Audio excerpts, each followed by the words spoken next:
Mga kwento ni Felmo.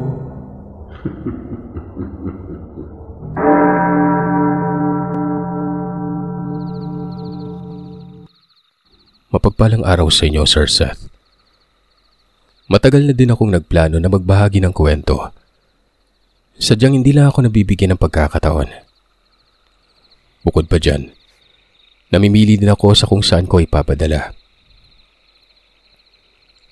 Tawagin niyo na lamang po ako sa pangalang Jubar. Hindi ko totoong pangalan. Nasa Singapore ako ngayon.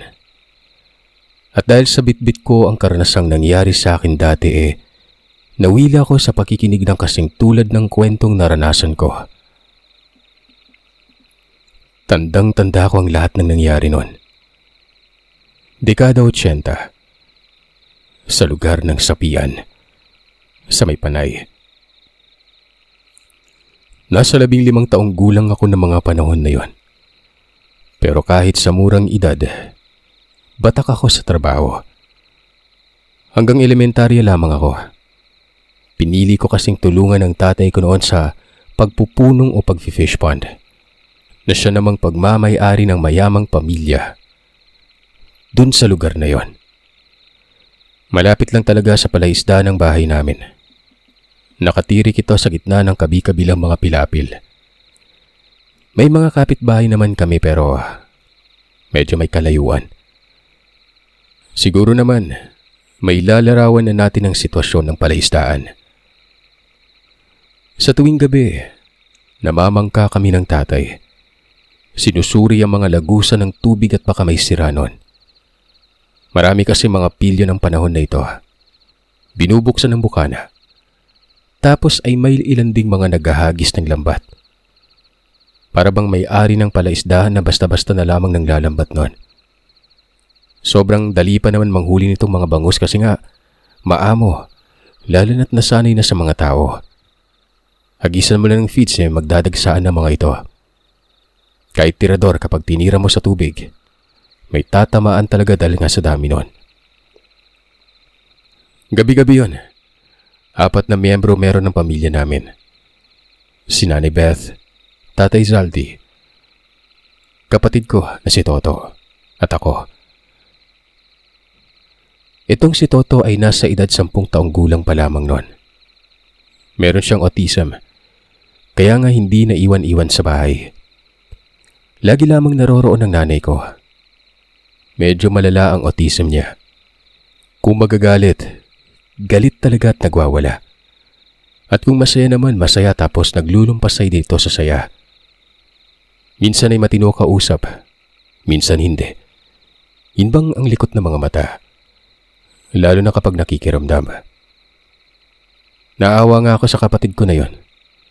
Ayon kasi sa nalaman ko noon ay may gamot naman daw dito kaso mahabang proseso at long term din ang gamutan. Sa makatuwid, panghabang buhay. Isang gabi noon, papaalis na sana kami ng Tatay Salde. Sinundan ako ni Toto.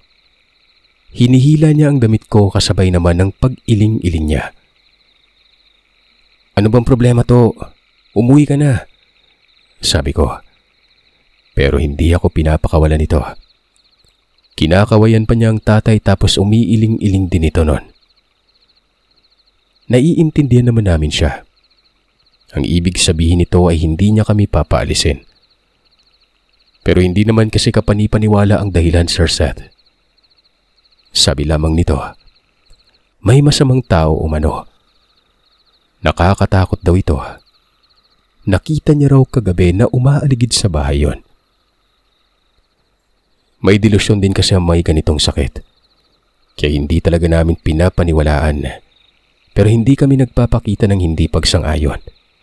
Yun bang sinasakyan lang? Huwag ka matakot to. Malalakas kami. Kaya namin makipagsuntukan sa kung sino yung umaaligid. Sabi ko pa. Hanggang sa tumahimik na ito at pinakawalan na ako. Lalo na noong dumating si nanay para awatin siya. Kitang-kita ko talaga sa mukha ng kapatid ko ang sobrang pag-aalala niya noon. Namangka na kami noon. Nalibot na naman ang 2 palaisdaan. 3 kasi yun at malalawak ito. Nang masipat namin na yung isa parang payapa naman ay umuwi na lamang kami noon. May buwan, kaya kahit papano, amag na ang lugar. Lalo pat tubigan ito at walang sagabal. Pasado 9:00 na yun ng gabi. Nung makadaong na, hindi bumaba kagad si tatay. Nagpaalam ito sa akin na dadalawin niya daw ang kumpare niya. Gawa ng kaarawan daw nito. Nakita ko naman ang bahay noon na may mga tao at nagiinuman. Tumangulang ako. Ayos lang kasi nga hindi naman hasol o mahaoy ang tatay kapag nakakainom. Mabait pa nga ito at natutulog lang.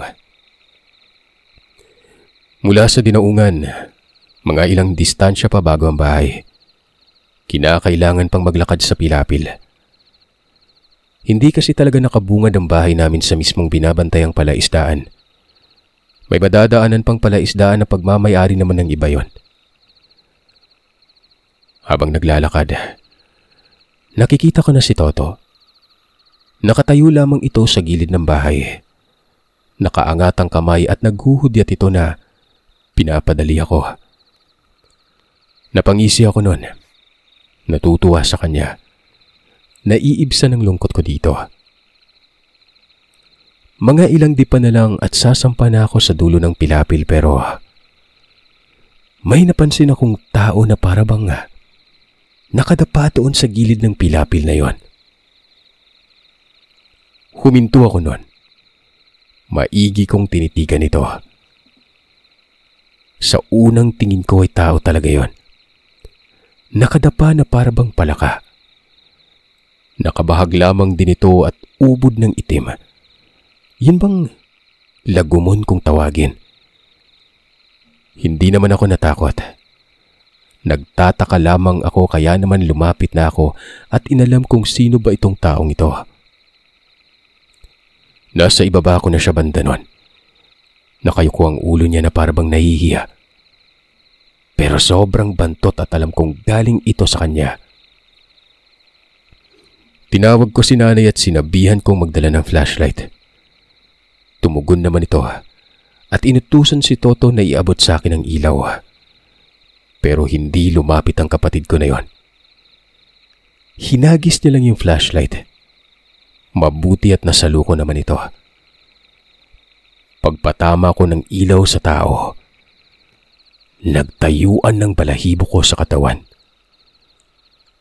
Mabalahibo yung likuran niya. Yung balahibo pa, parang kulay pula. At yung buhok niya ay nakalugay, pero alam kong lalaki yon. Mahaba lang ang buhok na tumatakip naman sa mukha habang nakayuko ito. Shh! Umalis ka dito! Pagtataboy ko sa kanya. Nilalabanan ko ang takot ko na yon. Dahil isip-isip ko talaga, hindi normal na tao ang nakikita ko noon. Walang ano-ano ay bigla niyang inangat ang ulo niya. At doon ay halos hiwalayin ako ng katinuan sa tindi ng pagkagulat. Kamuntikan pa akong malaglag sa kabilang parte ng pilapil. Napakapangit na mukha niya. Yung mga mata, parang mata ng lobo na kulay dilaw. Nagbabaga yon. Yung mukha niya, punong-puno din ng balahibo. Hindi balbas, Sir Seth, balahibo. Hindi pa ako gumagalaw pero sa mga puntong yon ay naiisip ko na talagang tumakbo. Ang inaalala ko lang ay ang kapatid ko. Sakaling may gawin ito, hahampasin ko talaga ng flashlight yon. Matapang ako. Hindi ako takot sa dilim gawa ng sanay ako dito. Kaya nalalabanan ko ang takot nun. Hanggang sa walang ano-ano ay tumayo ito at bumuka ang bibig niya. May boses itong nakakairita pakinggan. Para bang tunog ng malaking ibon na sobrang tinis nun. Para ding busina ng sasakyan. Doon na ako tumakbo. Ginuyod ko ang kapatid ko papasok ng bahay. Itong bahay namin payak lang. Isang palapag tapos nakaangat ang sahig sa lupa. Depensa sa posibleng bahanon. May nakabukod na kusina at lupa lamang ang sahig dito. Pero may bubungang pawi dito. Basta, karaniwang bahay na makikita sa probinsya. Takang-taka si nanay. Ba't daw parang nagmamadali ako? Sinabi ko na iakyat niya ng bahay si Toto. Dahil may aswang sa may likuran. Nung una ay hindi pa ito naniniwala pero nang tingnan niya ito doon banda, nagkumahog na ito paakyat ng bahay kasama si Toto noon. Ako naman ay walang ano-anong naghanap ng itak noon. Nako, yung pangbungkal pa ng lupa ang nakuha ko. Ginagamit ito madalas sa pangangalap ng alimango. Mapuro lang itak na ito at pangkalaykay na lang ito sa may abuhan. Dala ng aking ama ang matalim na mga panahon na ito. Pero wala na akong magawa kung hindi ang kunin na lamang yon. Binalikan ko yung nilalang. Dinuro ko yun ng itak pero bigla itong umalis. Yung kilos niya parang ipis nun. Napakabilis na pahinto-hinto hanggang sa naglaho na ito sa may kanipaan o katunggan. Kung sa Tagalog pa, bakawan na may halong nipa. Hindi ko na hinabol. Bumalik na lamang ako ng bahay. Sa isip-isip ko talaga, ganun palang itsura ng nilalang. Kung wala lang saktong tapang mababalo talaga ako noon. Dumating si tatay madaling araw na. Sasabihan ko sana ito kaso nga lang lasing yon. Yung mood nito patulog na, baka magalit pa. Kinabukasan maaga pa lang sinabihan ko na ito. Hindi naniwala sa akin nung una pero nang sumabat na si nanay, saka pa lang siya tuluyang naniwala. Ang sabi ng tatay, baka galalang umano ito. Laganap naman kasi noon pa ang aswang sa lugar, lalo na doon sa Rojas. At may nangyari na rin umanong mga pagpatay na ang dahilan umano ay mga aswang. May nakasaksi nga umano dito. Binatang mga ngalimango daw yon. Nakakita ng tao na may buhat-buhat na sako. At ang laman, babaeng wala ng buhay. Hinalay pa umano yon kahit patay na bago pa nilantakan. Sabi ko naman kung pagala-gala lamang ang nilalang na yon. Tapos si Toto ang nakakita dito ibig sabihin, may balak ito sa amin. Natahimik si tatay. Napatingin ito sa kung saan ko nakita ang aswang. Nilapitan pa namin yun at may mga bakas talaga ng tapak doon. Napakarami. Pabalik-balik ang bakas sa putikan. Nang ibig sabihin lang ay pabalik-balik itong nagmamasid sa lugar. Inakala ko pa nga na baka yung naglikha nitong mga yapak na ito yung katiwala lang sa kabilang fish pond.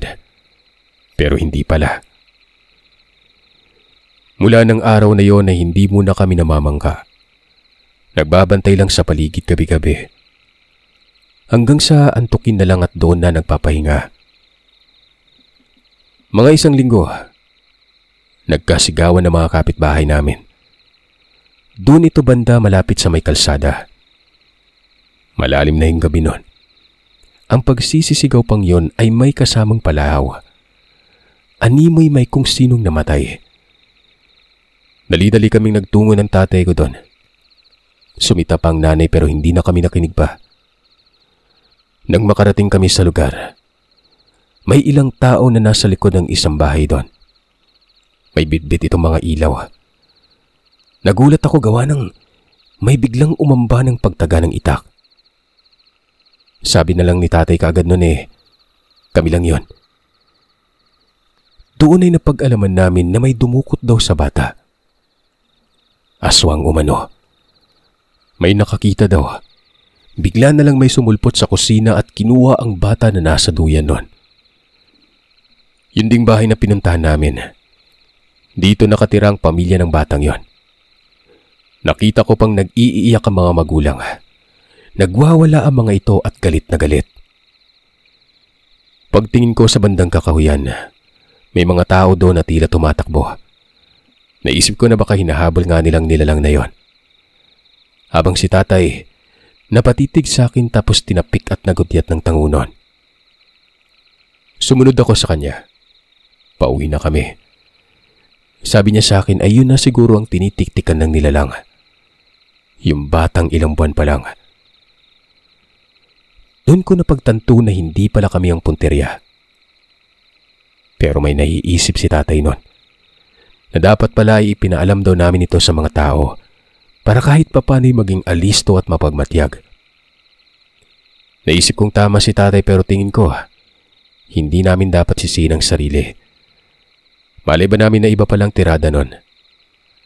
Basta batay sa aming paniniwala, kami ang punteriya nung una.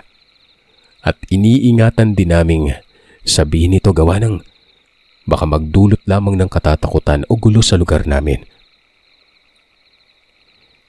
Kinabukasan noon, natagpuan ang bata. Ang natira na lamang dito sa batang ito, ulo sa katadyang. Nakakaawa. Nasa may kakahuyan ito at malayo sa amin. Dito na nagsimulang magronda mga tao. Sumama si tatay. Sinisisi niya talagang sarili niya noon. Gusto niyang makatulong. Ibig sabihin nun ay ako nilang talaga ang namamangka tuwing gabi.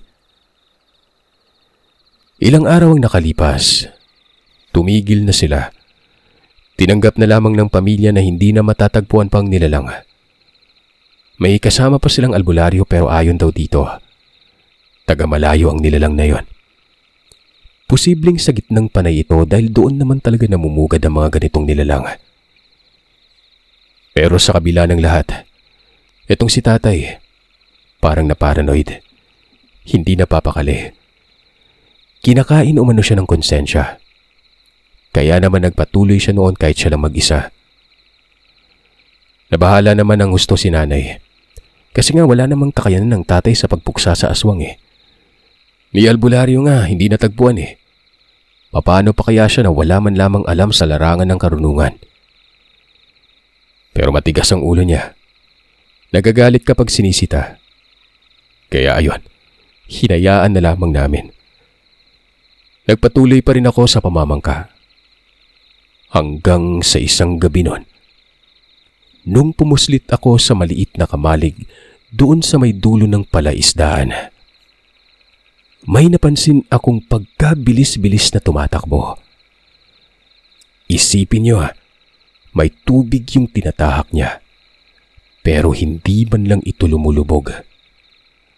At nang mapadako na sa malayo, lumipad ito. Sa maniwala man kayo o sa hindi, lumipad talaga siya. Hindi ko alam kung may pakpak, gawa ng madilim yon. Buwan lang ang tanglaw doon sa lugar. Napakalayo ng inabot nito at doon lumundag sa kabilang parte na may bakawan din. Nung umuwi ako, pasado 10:00 na. Papaalis pa lamang si tatay. Sinabi ko sa kanyang nakita ko na may nakita akong aswang na tumawid at nagtungo sa kabilang parte. Sa pagatpatan yon o kabakawan na bihira lang ang mga bahay.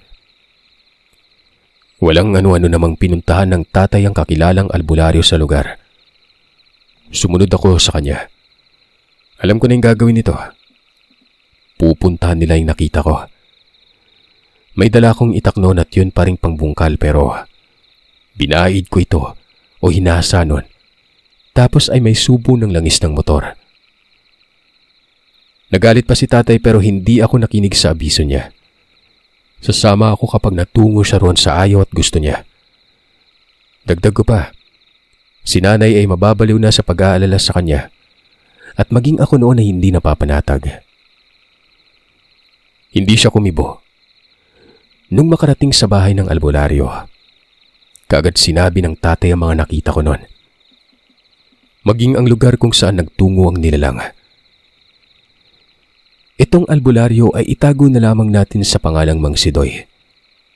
Maliit na tao, parang unano pero maliksi at sobrang tapang. Sa titig pa lamang nito sa amin halata ng pagsang-ayon sa kung ano talagang gusto naming mangyari. Kumuha yun ng itak. Umalis na kami at kinakabahan ako noon. Meron akong dalang flashlight, maging si Mang Sidoy. Naglalakbay kami doon sa maputik na daanan. Liblib yun at sobrang sukal ng mga bakaw. May mga panaka-naka ding nipa doon. Namamayani ang tunog ng iba't ibang sapat na makikita lang sa palaisdaan. May tunog kwago pa nga at medyo nakakapangilabot ito. Oo, matapang ako pero may tensyon na kasi ang namumuo, kaya napapangunahan na ako ng isip ko noon. Pero hindi ibig sabihin na aatras ako. Sa mga puntong yon, ano man ang mangyari ay makikipagpatayan talaga ako. Ang layo pa naman, kinakailangan naming libutin ang lugar. Hindi naman pwedeng kuridasin yun gawa ng malalim ang tubig. Dapat pala'y nagbangka na lang kami. Tumawid kami sa may maliit na sapa pero hanggang leeg ang lalim nun. Si Mang Sidoy ay parang pato kong lumangoy. Siya lang ang lumangoy sa amin. Kaya nang sinabi ko'y maliit na tao ito. Sa tawid naman, ito na yung lugar na sakop ng maliit na nayon kung saan dito nagtungo ang nilalang na yon. Ginalugad namin yon. Hinabot kami ng madaling araw. Tumitilaok na yung manok, pero hindi pa namin nasisilayan ang nilalang. Hanggang sa makarating kami sa may dulo. Katapat na nito ang malais ng lugar. Kapag high tide ay tubigan ito pero kapag low tide naman, makikita mo yung kabuuan ng lugar na yon. May bahay doon kaso nga lang ang taas ng inangat nito mula sa lupa. Sabi ni Mang Sidoy, tatawid kami at libutin yung kabila nun. Mababa naman ang tubig gawa ng nag-low tide na noong umagang yon. Hindi pa sumisilay ang araw pero may banaag na sa bandang silangan. Sabi naman ni tatay, baka wala doon sa may isla. Duda siya na baka naroroon lamang ang aswang sa pinanggalingan namin. Ayon naman kay Mang Sidoy, bakas lamang ang nakikita niya. Walang presensya ng aswang sa paligid. Pero dapat umano, masuri din namin ang lugar na yon. Tumawid kami noon sa mababang tubig. At doon, Sir Seth, nakita ko na may nakapatong sa isang napakalaking puno ng bakaw. Nakita na rin ito ng mga kasama ko. Walang ano-anong pinuntahan namin yon. Yun na yon. Yung nilalang. Pero hindi ito yung nakita ko. Babae yon. Pinagbabato namin ito ng napupulot na talaba. Nagwawala yun sa ibabaw ng puno at may tunog itong nakakapangilabot. Yun bang iyaw ng pusa pero garalgal? Nagpapalipat-lipat ito. Tumawid sa mga katapat na puno. Hinabol namin yon hanggang sa bigla na lang itong lumundag sa lupa at sumirit ng takbo ng pagkabilis-bilis. Nakita kong muli ito na animoy hindi man lang lumulubog sa putikan. Napakabilis niya talaga. Hanggang sa mapadako yun sa may tubigan. Lumundag ng pagkataas-taas at naglaho. Galit na galit si Mang Sidoy. Nakatakas daw. Sabi naman ng tatay ay masyadong malaksi ito. Paano daw ba namin mahuhuli yon? Aalamin natin kung saan talaga nakatira. Ito lang ang pag-asa natin. Sobrang lakas niya. Hindi siya tinatabla ng orasyon. Kung sa bagay ay malakas talagang uri ng aswang na yon. Naiinda nga yung alat ng tubig eh. Dagdag ni Mang Sidoy. Yung lugar to na yon, pahingahan ng mga aswang. Napakaraming bakas doon. Sa pagpapatuloy ng pagsasalaysay na matanda, kinakailangan daw naming alamin kung ano ba talaga ang pagkatao ng nakatira doon. Pinuntahan talaga namin yung sinasabi kong namumukod tanging bahay na lampas isang dipa ang inangat sa lupa. Pero nang makarating kami doon, walang tao. May mga gamit pero walang tao sa loob. May bangka pa nga eh. Dito na napagtanto ni Mang Sidoy na aswang ang nakatira doon. At kung hindi siya nagkakamali, yung hinabol daw namin ay doon nakatira. Posibleng hindi lamang ito nag-iisa. Baka mag-asawa o may anak pa. Inakyat namin ang bahay. Napakapanghi sa loob. Malinis naman tingnan pero may kakaibang bantot dito.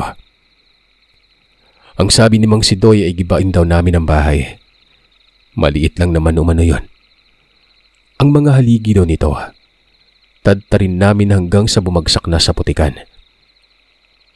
Ang mangyayari umano, magagalit sa amin ang nilalang at hindi na kailangang hagilapin ito kasi nga lalapit talaga o pupuntahan kami ng kusa. Ang sinong tao na makikita namin na umaaligid mapaaraw man o gabi, tapos may kakaibang kinikilos. Aswang na umano yon. Hanapan lang umano ng tiyempo. Wika naman ng tatay ko. Paano kung susugod sa amin ito? Paanong paraan namin lalabanan yon? Doon ako napailing. Napakalakas ng loob ng tatay ko na tugisin ng aswang pero wala naman pala itong kaalam-alam sa kung paano patayin. Ay naman kay Sidoy, wag lang umanong lalabas ng bahay. Nakakatiyak umano siya na kami ang unang punterya. Matatakot kasi ang aswang sa kanya. Wag lang umanong mag-alala dahil pupuslit doon si Mang Sidoy sa amin. Ginibangan namin ang bahay.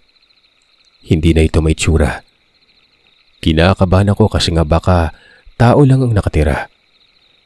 Pero kampante kasi itong si Mang Sidoy. At habang nangyayari yon, nakakarinig ako ng tinig na pamilyar sa akin na para bang nasa malapit lamang ito. Napakalakas kasi ng tinig na yon. Sinabi ko pa nga yun kay Mang Sidoy pero ayon dito, nanlilin lang umano ang nilalang. Nasa malayo daw yon. Hindi niya ramdam ang presensya at hindi talaga siya nagkakamali na maaaring nasa tawid ito ng lugar. Doon na ito banda sa amin. Nagtanong naman ako sa kung paano nangyari ito. Sa paliwanag niya, may kakayanang manglinlang ang mga aswang. Depende sa kung anong uri. Pero ito umanong uri na tinutugis namin ay magaling sa linlang. Hindi naman may pagkakailang kakaibang katangian ito dahil nakita ko na daw ang mabilis na pagtakbo na parang hindi nakasayad ang mga paa sa lupa at tubig. May isa pagkademonyo umano ang nilalang na yon at magagawa nito ang hindi mo inaakala. Dito ko na pag-isip-isip na kung magagawa niya pala yon, makakapasok pa rin ito sa bahay namin kahit man hindi kami lumabas. Sinabi ko yun pero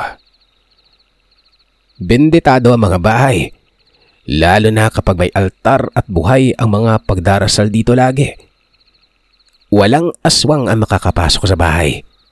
Kung meron man, hanggang sa maaabot lamang nito at masisilip. Pero yung papasok mismo, hindi yun mangyayari. Ganun pala yun. Kaya pala nagpapakahirap ang mga aswang sa pagmamasid at paghahanap ng pagkakataon. Yung batang dinukot, nasa likod yun. Malapit sa bintana ang duyan. Naisip ko din yung mga kwentong tik-tik. Yun bang dadapos sa bubungan. Tapos yung dila o buhok ang gagamitin sa pangaaswang.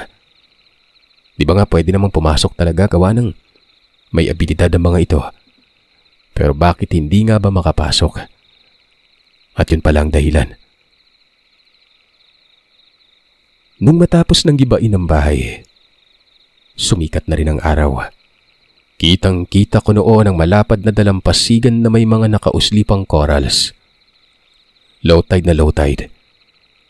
Pero may parte na may tubig dagat nun. Malalim pa rin ito at lampas sa tao. Pagkabalik namin noon ay doon lang din kami dumaan sa kung saan ito yung landas na ginamit namin para puntahan ng lugar. Si nanay na makita namin na paiyak yon. Nayakap pa ako. May ilang mga kaanak namin ang nasa bahay. Pinsan ng tatay ko at kapatid niya. Naroroon din ang ilang marites na nakikiusisa nun. Sumangguni pala itong sinanay at nabulabog talaga ang mga tao nang humingi ito ng tulong. Siyempre, hindi kami nakabalik kaagad eh.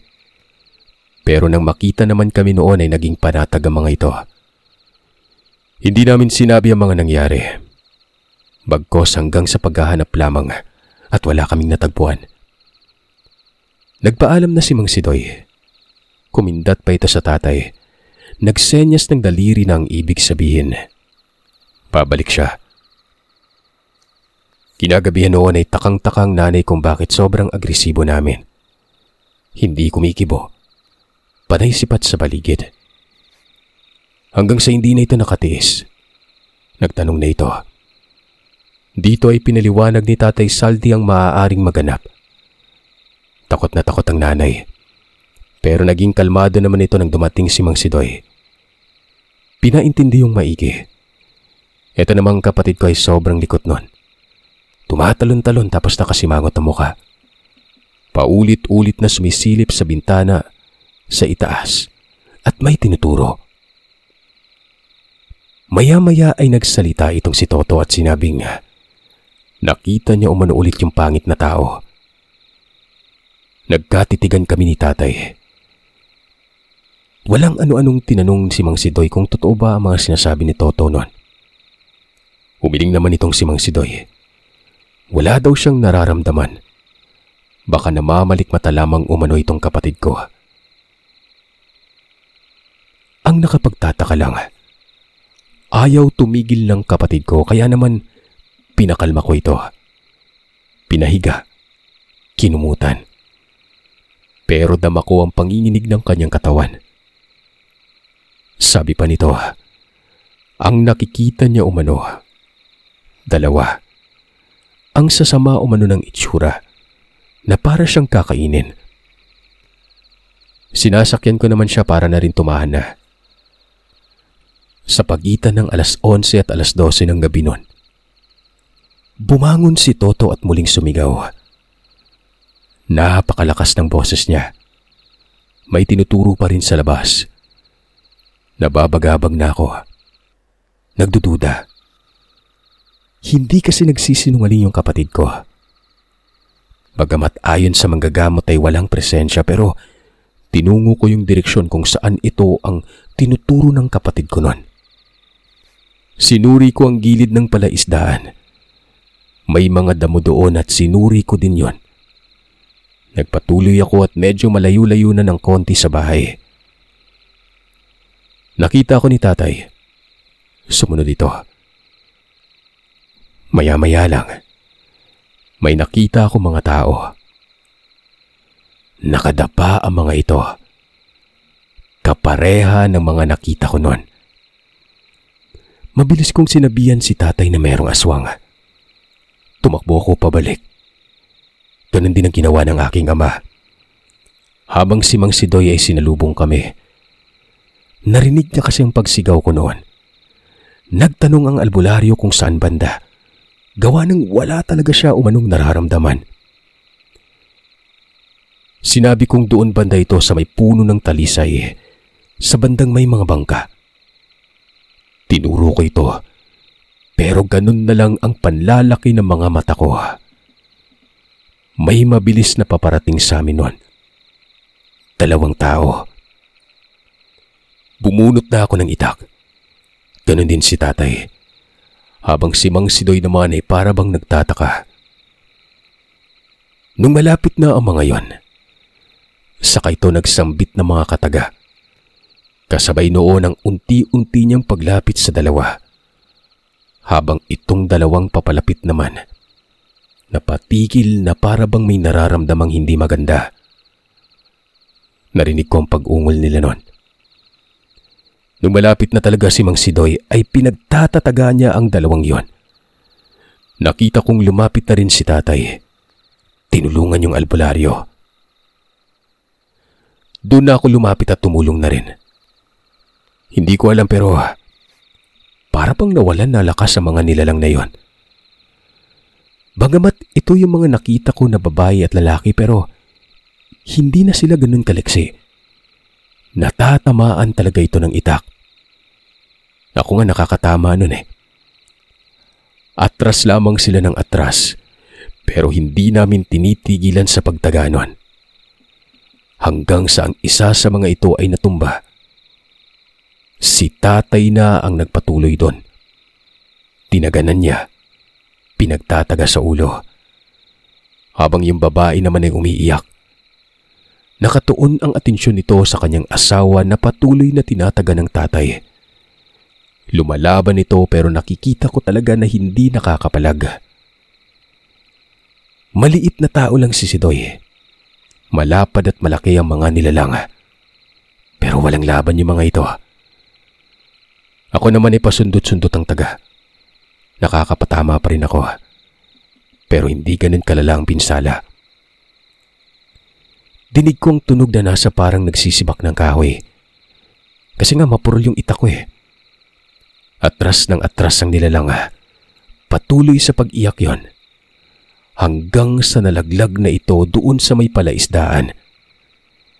Nilundagan yun ni Mang Sidoy at walang tigil pa rin sa pagtaga. Hanggang sa hindi na ito gumalaw pa. Binalikan ko na rin si tatay. Hindi na din gumagalaw yung dinaganan niya. Walang ano-anong bumalik ako sa bahay at kumuha ng flashlight noon. Umiiyak pa si nanay noon pero sinabi kong wag nang mag-alala dahil napuksan na namin ang aswang. Bumalik ako. Dito, yung dinaganan ni tatay. Ito yung nakita ko dun malapit sa amin dati. At yung isa, yun namang babae na tinugis namin doon sa kabilang parte. Pangit na muka. Pagkapangit talaga. Nakadilat pa ang mga mata nito at kita kong katulad ito noong isa.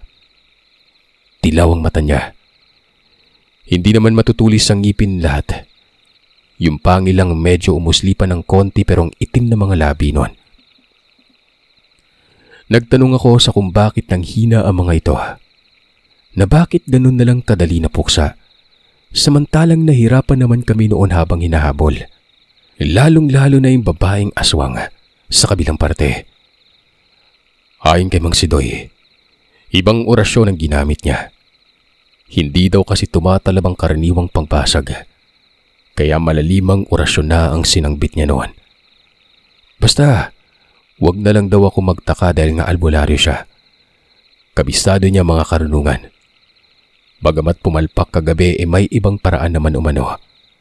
At yung pag-uwi niya ay pagkarga umano ng dasal sa kanyang katawan.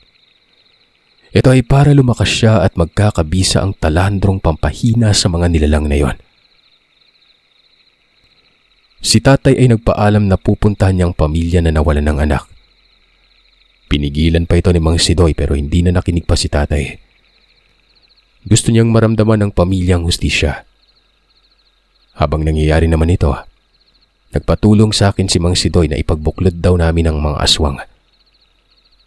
Napakabigat na mga nilalang na yon. Ako yung humihila. Tulak-tulak lang ito ng albularyo. Hindi ako makahinga ng maayos doon dahil bukod sa malansang dugo nila, napakabantot talaga nila noon.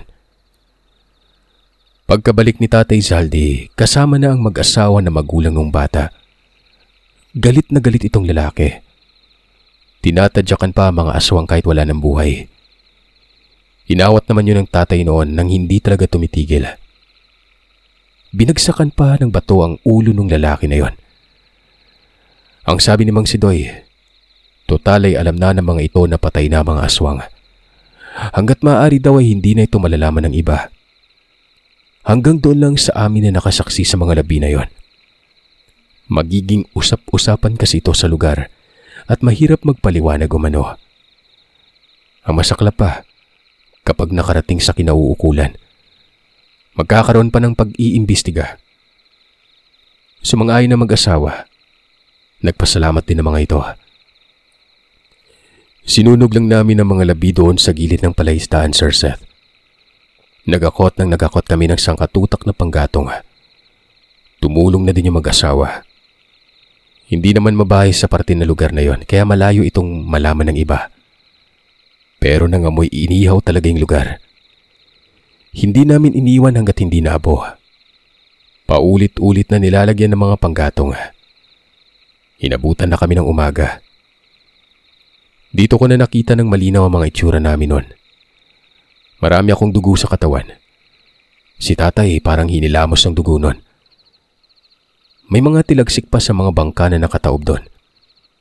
Nilinis naming lahat para walang magduda. Maging yung naabona na labi naghukay pa kami tapos inilibing ang natira noon. Gawa ng may mga buto pang hindi naabo.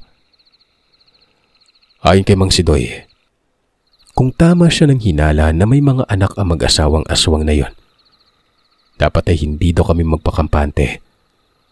Bibigyan niya daw kami ng dasal at pangontra. Magtiis-tiis muna at kapag walang pagpaparamdam, pwede na kami noong bumalik sa normal na buhay.